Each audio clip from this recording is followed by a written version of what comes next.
What's up, Eagles fans? Welcome into the All-22 review driven by AAA. I'm Fran Duffy, joined by NFL Film senior producer Greg Cosell. Eagles with a huge win, a dominant win against the Washington Redskins on Monday Night Football. Ended up being a runaway victory here in the fourth quarter, Greg, but an outstanding win and a must-win situation for the Philadelphia Eagles. And really got started on the opening drive. A couple of big plays with Golden Tate that gets the Eagles into the end zone for the first time in what felt like a long time on the opening drive. All right, let's start things off here with a play on that opening drive, Greg. And there was a 12-play drive that resulted in a Golden Tate touchdown, his first as an Eagle. But let's start it with a big play from Carson Wentz to Golden Tate, a broken play. Tell us what we're looking at here around midfield. Little second reaction improvisation. That's right. And the design of this play is, first of all, Golden Tate is up top.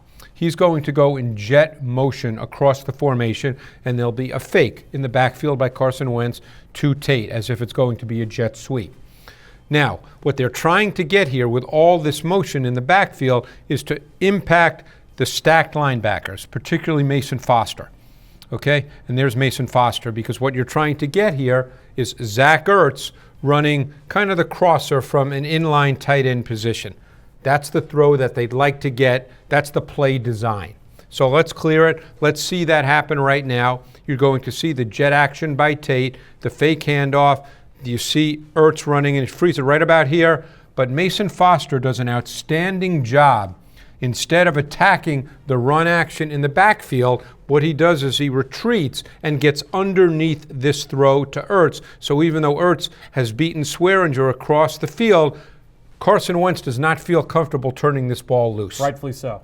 So now what happens is the play becomes second reaction, improvisation.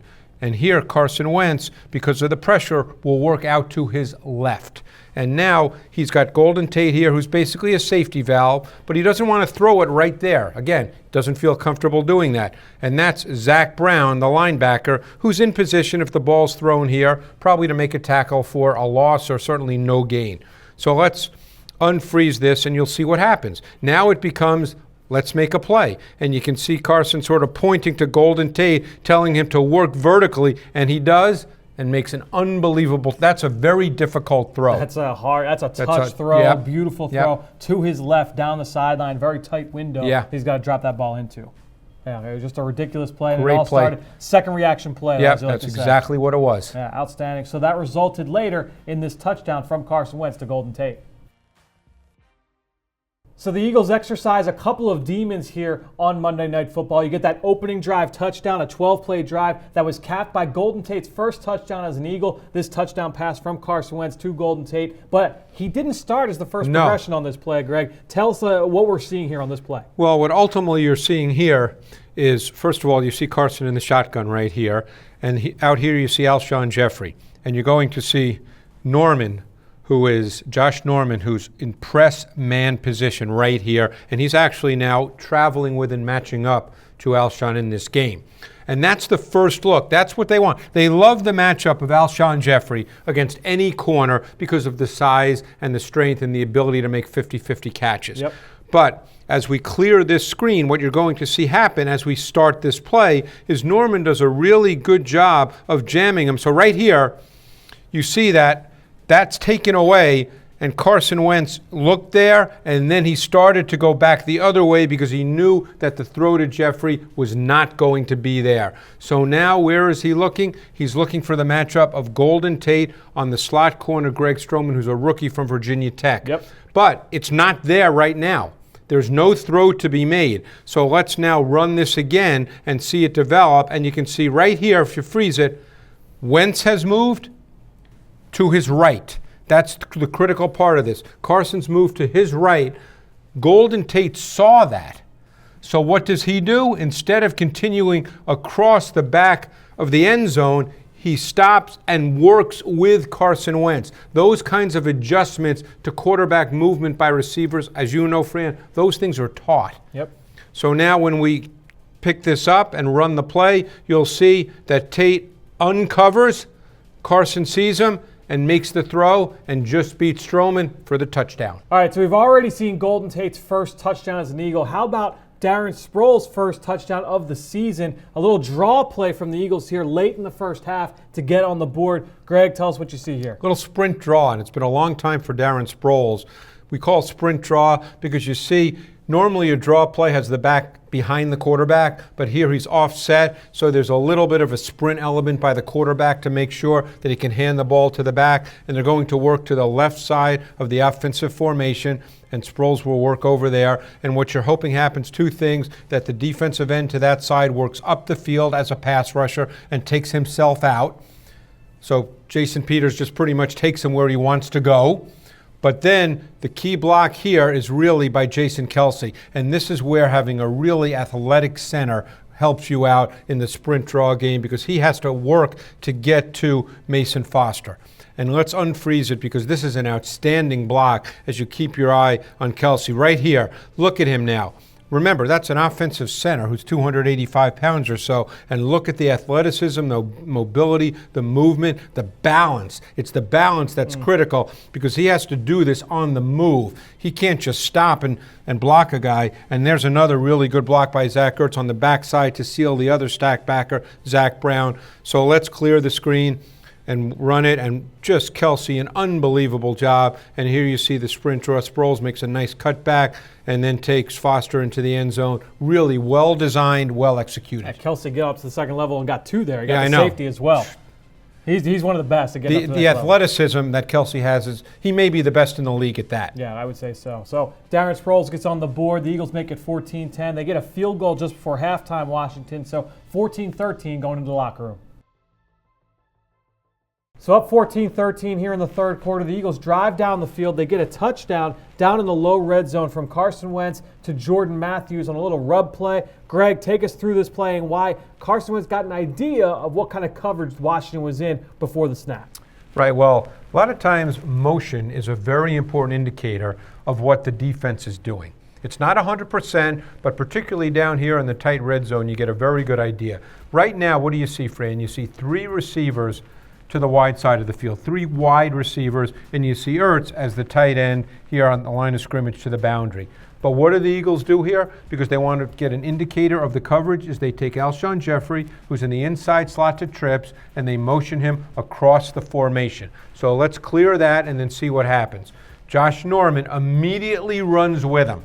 Very strong indicator, as we freeze it again, of man-to-man coverage. That's what we have now. So now they have a concept designed to beat man-to-man coverage at the top of the screen. You have a little natural rub element with Nelson Aguilar working a bit outside to create a little bit of a pick rub. Yep. He doesn't hit him, so it's not illegal, but a little bit of a pick rub on Fabian Moreau so that Jordan Matthews can then work underneath on a very quick slant type of route. So let's take a look at it. Keep your focus up top. It's very clear. It's well designed, well done. There you see it. And Matthews does a really good job of just taking 2 or 3 steps vertically to make sure Moreau does not immediately jump a slant. So it's really well executed. The nuances and the details make plays like that. Yeah, and you saw there was a nice easy pitch and catch. They had to create that traffic, and now the Eagles decide to go for 2. All right, so let's take a look at this 2-point conversion now that makes the score 22-13. And Greg, this was basically just a play off of the last play we saw, another kind of rub play, a pick play from the Eagles offense here to get into the end zone on this 2-point conversion. The other side of the field, very similar concept. This time, though, it's Jeffrey, the outside receiver, who's essentially going to be the picker, as it were, creating the natural rub element for Golden Tate. And Tate, just as Matthews did on the touchdown, is actually going to work vertically for 2 or 3 steps to make it appear that he's going up the field and allowing Jeffrey to do what he does. But actually, the Redskins played this really well because Josh Norman, who has Jeffrey man-to-man, recognizes this and exchanges his coverage responsibility and then actually plays Golden Tate. So let's clear the screen, Fran, and see how it plays out, and then just see what happens as we freeze it right about here, and you can see exactly what happens. There's the rub that Jeffrey's creating on Tate's man, but Norman does a sensational job. He recognizes it, and he comes off to play Tate. and that forces Carson Wentz to make an absolutely pinpoint, precise ball location throw away from Norman, and Tate goes down and gets it. Great throw, great catch, and it ends up being a 2-point conversion, as you see. Yeah, when you're at that point in the red zone, close to the goal line, you want that ball low and away. Low. It's exactly where Carson put it. The rule always is low in the front of the end zone, high at the back of the end zone. That's exactly what we see That's there. the rule. And like you said, a great catch from Golden Tate Yep. as well. Eagles take the lead there, 22-13.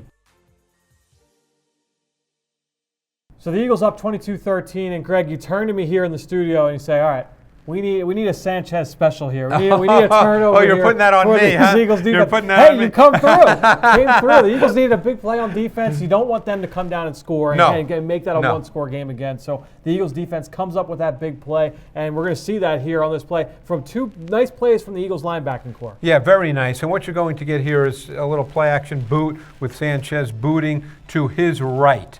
And what you're going to see here is we want to see Nigel Bradham and Nate Gary are going to do a really nice job here of recognizing the boot action and then quickly picking up who they need to pick up. So let's run this a little bit and you'll see the boot, and you'll freeze it right about here. This is perfect because what do you see first? Sanchez wants to get the ball to Jordan Reed, but Nigel Bradham recognized the boot action and he immediately got to Reed. So that throw gets taken away. Now the other part of this, which is really, really good, is by Nate Gary. Because what almost always happens off boot action is you get a backside crosser. That happens 99.9% of the time. And Gary, off the run action away, recognized that, and he turned and he got right underneath Maurice Harris and did a really good job. So let's play this out, and you can see exactly what happens. Gary's able to make up that ground and make a really nice interception. That's a heady play, recognizing the play. It all started with play recognition, and then you see the physical execution. Yeah, and that was a strength of Gary's game going back to his days as a safety at Nebraska. Very instinctive player. Yep. What he made a ton of picks in college. What he lacked in athleticism on the back end, Yep. he surely made up for with his instincts, his ability to read routes, and that certainly came to play exactly. there in that play. So the Eagles get the interception and go down, they get another field goal. That makes it 25-13, and now at this point,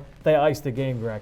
Yeah, really nice job by the defense coming through in a game that was probably a little too close for comfort as we were watching, but that was a really nice play. Yeah, absolutely. So the Eagles come away with a huge win here at home on Monday Night Football, a must-win game. They need to win these division games.